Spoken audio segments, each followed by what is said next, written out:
SwayamPrabha. Digital India. Educated India.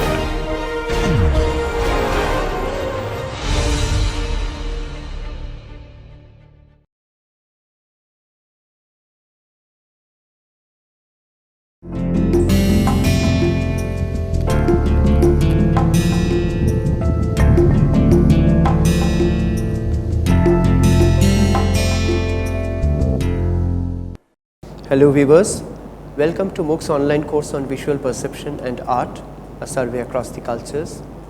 This is the 20th and last lecture of this course, and in this lecture we'll be looking at how contemporary art has not only challenged our visual perception but made even looking very difficult.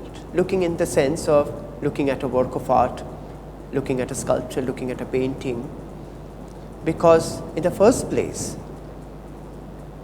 a number of examples of contemporary art activities or contemporary artistic products do not believe in art object anymore, A, and B, many of them do not involve only visual perception, because they introduce sound, they introduce specific kind of location, they introduce different non-artistic materials to address an idea.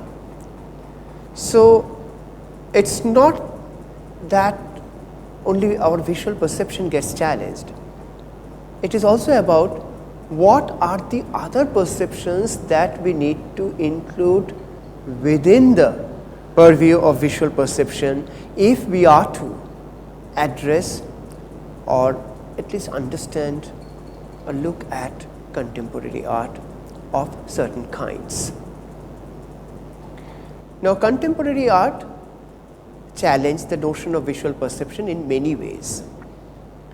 The visuality in contemporary art itself is more solely dependent on visual perception.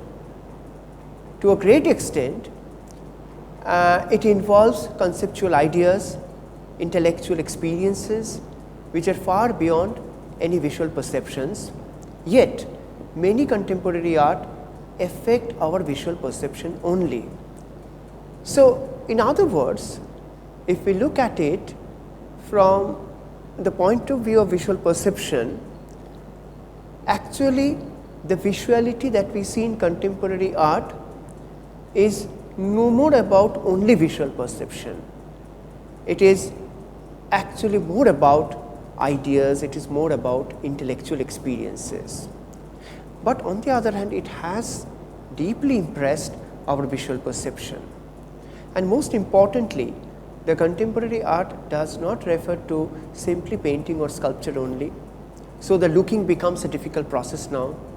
The looking is not only it has become a very difficult process, but looking itself is in crisis, because you are not only supposed to look, you are also supposed to hear, you are also supposed to read, you are also supposed to think while you are looking at something. Now, contemporary art tends to use various kinds of non-conventional and unusual materials to create artworks or make visual statements to convey an idea. So this is another important aspect that one has to make sense of, these unconventional materials that a contemporary artist is using. So clearly there is a shift of idea from representation to idea, from representation to concept, or you can also say it the other way around, from narrative to concept. Now, one of the biggest challenges faced by our visual perception in the wake of contemporary art is the use of unconventional materials, I just told you. Now, that includes mundane materials, found objects, industrial scraps, discarded objects, even the real space, and even highly technologically driven mediums.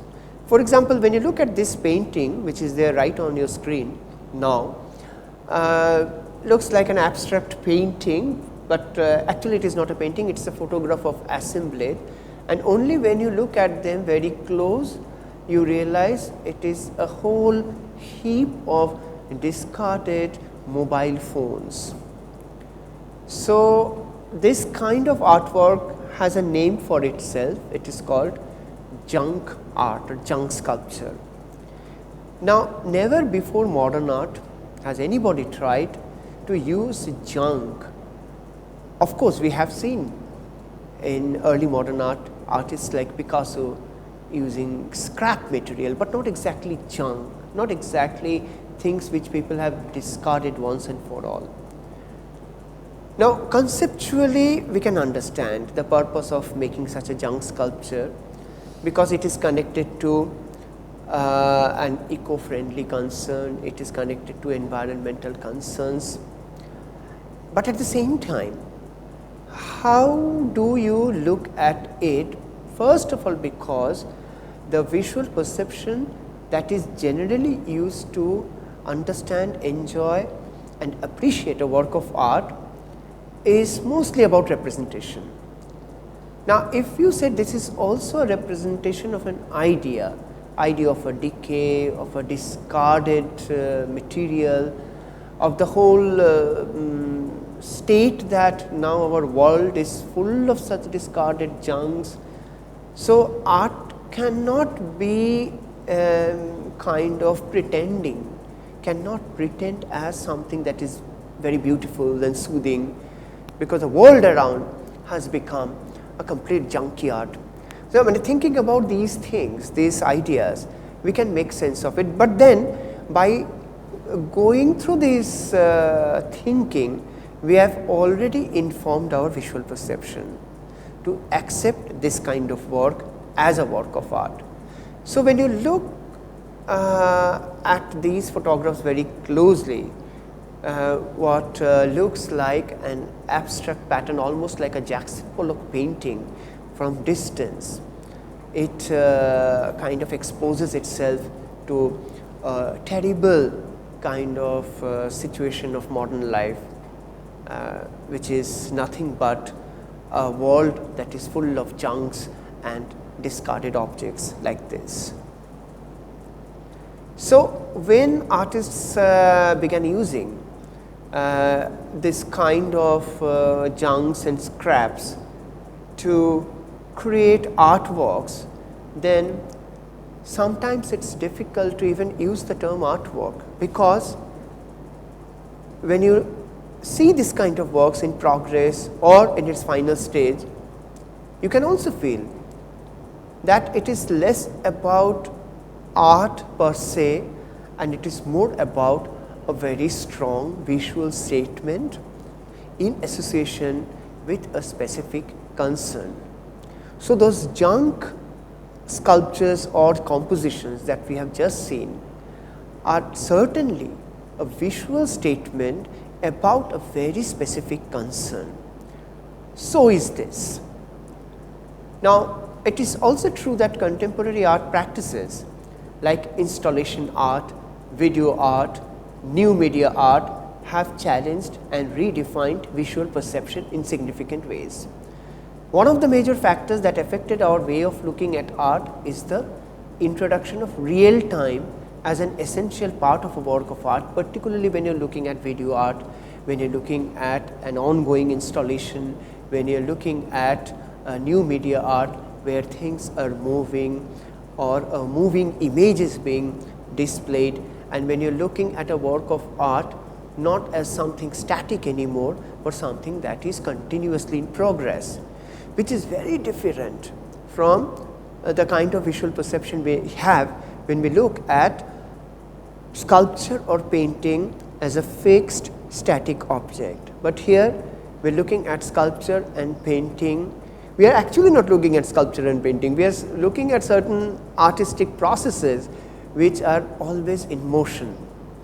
So, the visual perception ceases to remain exclusive to visual signals only when it encounters this kind of box, because one has to, as a viewer, one has to take care of the auditory signals, one has to take care of the sounds that these works are emitting, one has to take care of the texts that are running through these works of art, because all these things make a contemporary art very contemporary in many sense of the term. So, just to have an idea, now let us look at a short clipping from a video art, and because that can illustrate the point that I am trying to make, particularly when you see that unless you put it on pause, you can't see anything more than a fraction of a second. A and B, you do not know what this video art is actually expressing or interpreting. Maybe it is neither expressing nor interpreting. It is could be an experiment with the new possibilities of this new media. Now, let us look at the video, then we will come back to the lecture.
Now, having seen this, for a moment let us get back to the history. Way back in 1921, American artist who later settled in Paris, Man Ray, made this work called The Gift.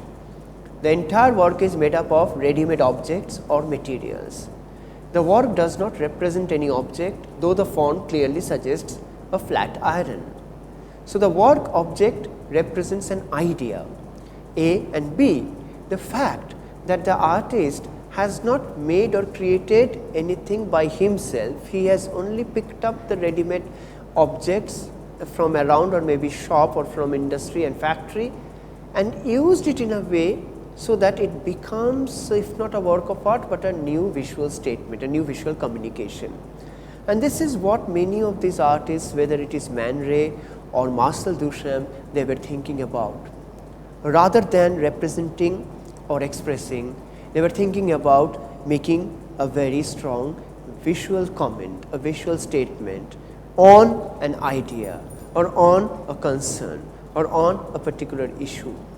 Now, when Marcel Duchamp way back in 1930 uses a bicycle wheel and keeps it moving during the exhibition, then again people in general and our visual perception in particular were in a fix.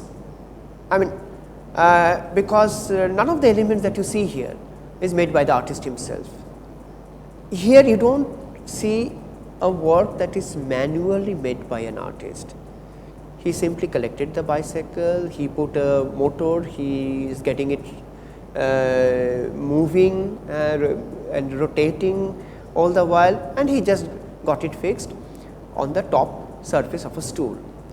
So, the art is something that an artist makes by her or his hand, is not an issue here.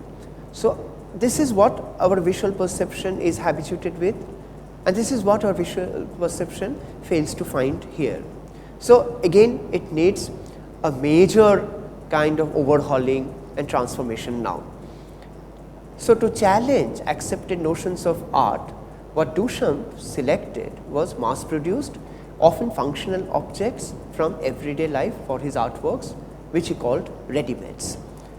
He did this to shift viewers' engagement with a work of art from what he called the retinal, there to please the eye, to the intellectual, in the service of the mind.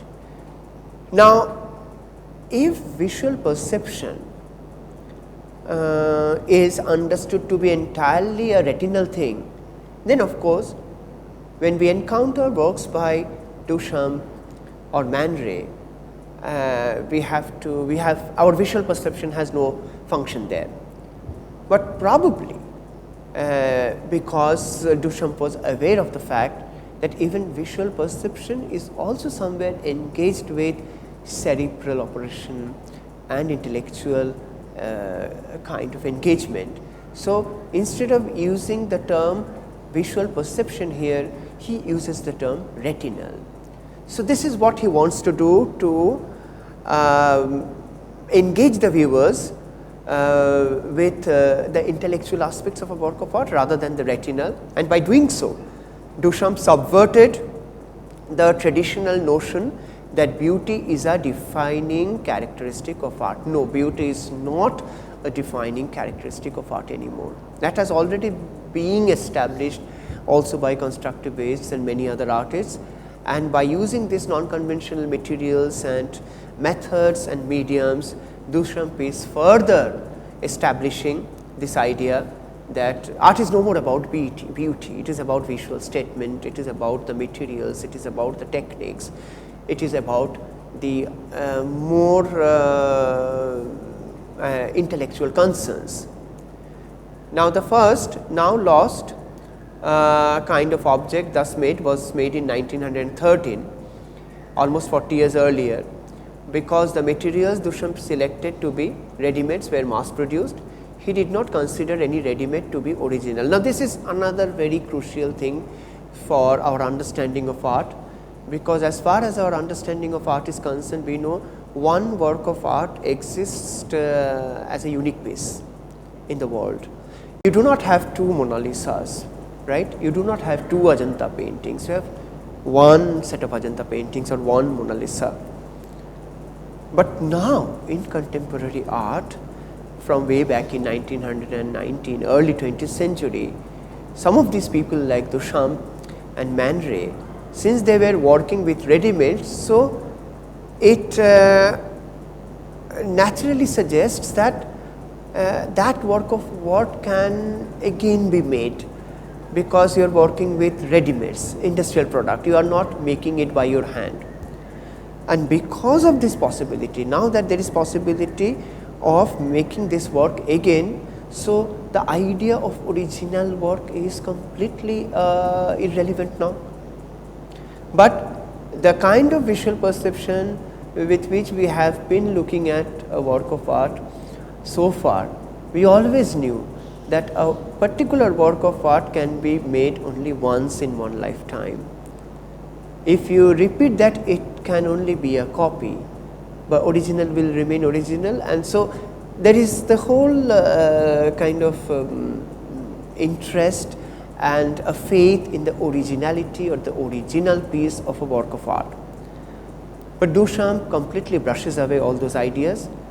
And what Duchamp said about bicycle wheel was also interesting, because he said that in 1913, I had the happy idea to fasten a bicycle wheel to a kitchen stool and just watch it turn. So the whole idea is to watch it turn. So bicycle wheel is a kinetic sculpture that depends on motion for effect. All the Duchamp selected items for his ready-mades without regard to the so-called beauty. He said to see that wheel turning was very soothing, it was very comforting. I enjoyed looking at it, just as I enjoy looking at the flames dancing in a fireplace. So he is certainly investing certain notion of beauty and visual pleasure even in this sculpture, which is nothing but a bicycle wheel.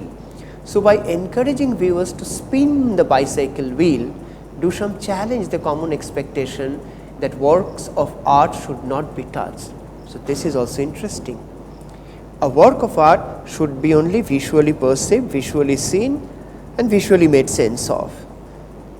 But here Duchamp is actually inviting the viewers to touch the wheel and to rotate the wheel, to move the wheel. So, it is not about visual perception only as far as this work is concerned. It is about touching and making the artwork in a certain way.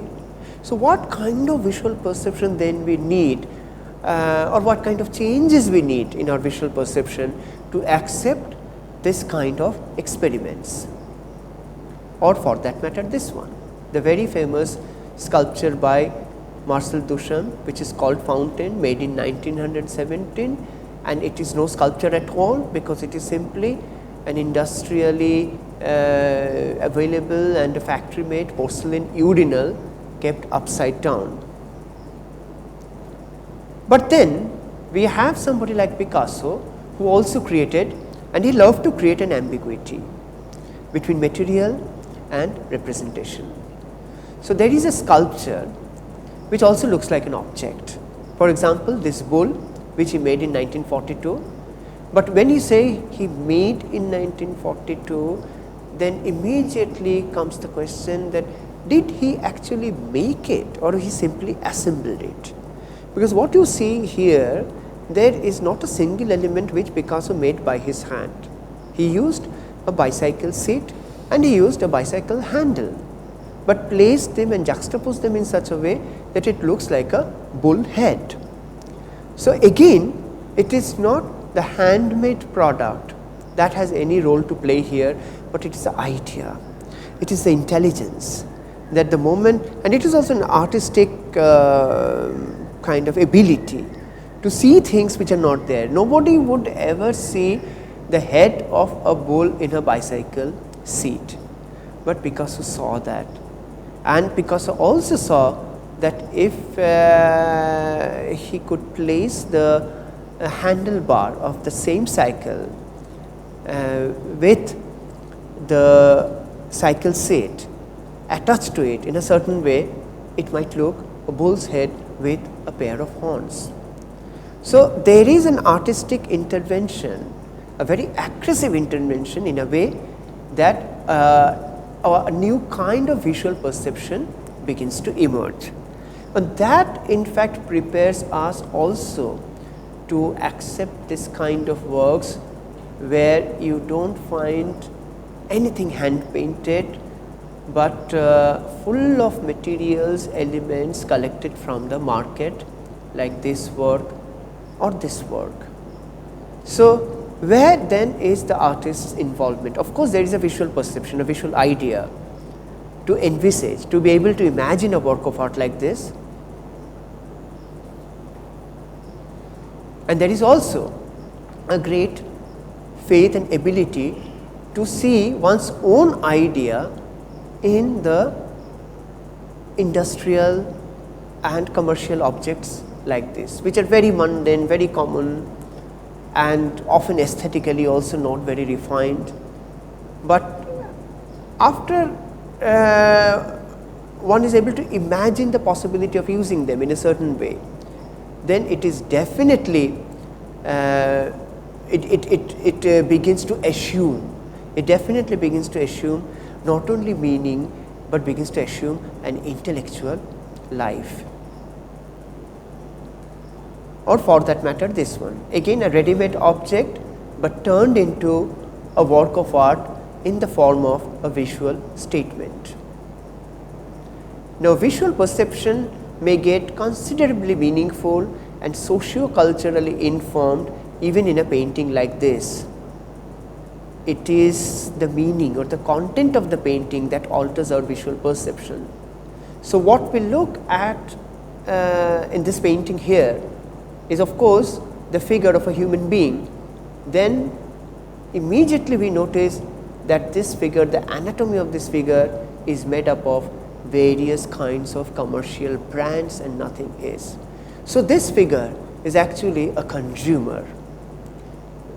I mean, so this very hint that what you think is a normal human being, his or her identity has turned into a consumer, a kind of impulsive and unstoppable consumer of this new market economy.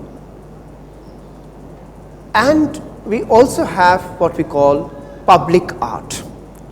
Public art in public space can be found all over the world, and there you will see that not only the visual perception of the space changes, the very ability of the artists to turn materials into visually viable elements or shapes, and also the ability of the artists to see or imagine a place transforming itself into something completely new. Now this gives a real jolt to the viewers, and it changes the landscape of that place, and it also changes our visual memory, visual perception of a place, and particularly when in this work by Christo, which is famously known as the Valley Curtain, which he made in 1972, kind of covering a huge valley across with curtains, and it was difficult in the beginning for viewers to accept it, or to also know how they would take this work, why it should be called a work of art, why a work of art has to obstruct the natural landscape of a place. But nevertheless, Christo went on with these projects, and he could actually demonstrate that it is possible, even if it is for a temporary period of time, to change and alter the visual perception of an entire real space with these artistic interventions. Like when he covers the Reichstag in Berlin, this huge government building, state building, with polythene all over, and he kept it there for a few days. You can well imagine that how the visual perception of not only the architecture, historically very important architecture, but also the visual perception of the whole place, and also the visual perception of the meaning of an architecture changes considerably in the mind of the viewers. So when one installs, like Alexander Calder, a kinetic sculpture in an urban landscape which is supposed to rotate and move continuously, so what you see here is not only a static object, but an object that is moving, that is rotating, and this very rotation and movement creates different kinds of visual surprises every moment. So then we train our visual perception also to expect surprises, also to expect unpredictability, also to expect something very new which it hasn't seen before. So surprises and unpredictability, which is very much a part and parcel of contemporary art ideas, has to be negotiated with by our visual perception in a very big way, in a very significant way. Otherwise, what apparently looks like a very funny thing can actually turn into a very meaningful experience when we look at an outdoor installation like this, or this, or this. A simple kind of figure kept right on top of a tree, and you know very well that it is a handmade product, figure of an animal, of a monkey in this case, but the very placement, and that too not within the ambience of a gallery of an exhibition room, but in a natural space, like on the top of a tree, or like this construction or a structure made out of twigs, can change the entire vision of the landscape. And this is a very interesting work where the artist simply hangs a mirror on the tree, and the immediately mirror begins to reflect the space behind, and thereby expanding the idea of the space.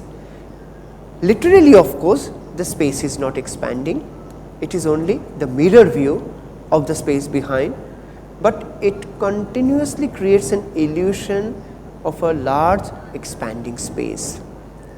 And then there is a constant struggle on our part with our visual perception to negotiate this experience in a given space. And then there are some interesting issues with regard to public art, which are also pertinent to the practice of contemporary art. For example, when a public art is permanently installed in a specific site, which is called site-specific sculptures, then we need to accept that as a happening that has permanently changed the look or appearance of the space. Now, public art often could be integrally related with nature and earth, and hence this kind of sculptures are subject to the changes in nature. We have come across various kinds of public arts which are also known as land art or earth art, which is subject to decay. They disappear, they decay, they disintegrate like the natural objects. Hence, temporariness of works of art and temporary works made for a limited period of time has also become a very important idea in the contemporary art and also in the realm of public art, because non-permanent mediums are often used intentionally to ensure its short life. Now, deliberately made non-permanent public art and contemporary art is of course there. So, sculptures thus made are left to decay, disintegrate and disappear eventually. Then a large part of contemporary art is also about installations. I mean, that work of art cannot be experienced unless it is installed, and very complicated and complex installations are there in contemporary art.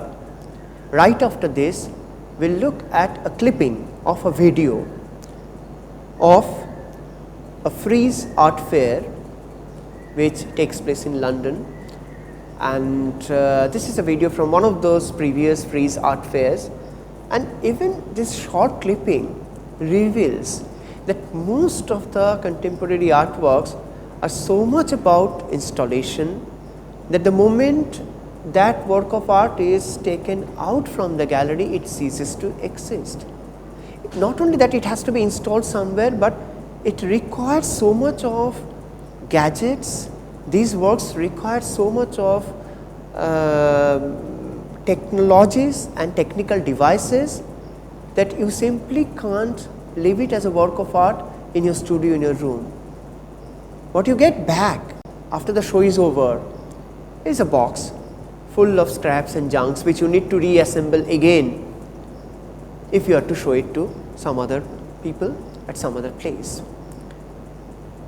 And it also makes, which Duchamp had already experimented with his bicycle wheel when he asked his viewers to touch, that many contemporary artworks and public art could be interactive, it could be playful, it could be light-hearted also, to engage the public without any conceptual baggage.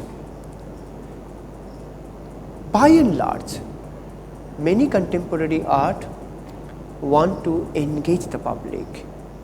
They don't want the public or the viewers to simply look at their works. They want them to become a part of their work in some way. So, simple visual perception is not going to help. Visual perception at its basic level is always required, but then we need to mature that in order to make sense of what contemporary art is trying to do. Now, after this lecture, immediately after this lecture, we will be looking at a small video clipping from this frieze art show, which is highly contemporary in nature, and there you will hardly come across any single painting or sculpture. Mostly you will see artworks which are either installation in nature, or it is moving, or it is very much gadget driven, and most of these artworks require a different kind of engagement on part of the viewers, not just to be perceived visually, but to be perceived by awakening all the possible senses that we carry. Thank you.